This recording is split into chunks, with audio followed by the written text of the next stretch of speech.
কিন্তু আপনি জাতিকে তো পুরো হতাশ করে দিয়েছেন। 3 মাসের মধ্যেই আপনি তো আমাদেরকে আশ্বস্ত করতে পারলেন না। কথা ছিল শহীদ পরিবারের সদস্যদের নিয়ে একটা, সবাইকে নিয়ে একটা গেট টুগেদার বা কিছু একটা করবেন, সেটাও ডেট ঠিক করে করতে পারছেন না। আপনি শহীদ ফাউন্ডেশন করেছেন, সেখান থেকে সাহায্য সহযোগিতা দেওয়ার কথা, সেগুলো থেমে থেমে যাচ্ছে কেন? কারণটা কি? আপনারা যদি না পারেন ছেড়ে দেন। ফার্স্ট প্রায়োরিটি হবে এদেরকে বাঁচানো, এদের পাশে থাকা।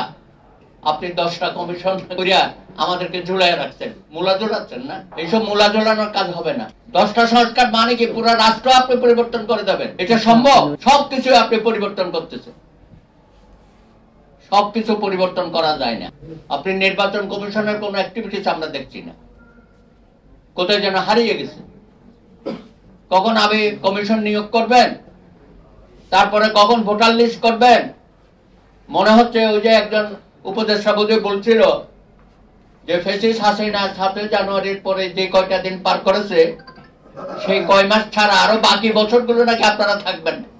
কি বলা যাবে? আরে খায়েশ, বাংলাদেশের জনগণকে চেনেন না? হ্যাঁ, ক্ষমতার এত লোক।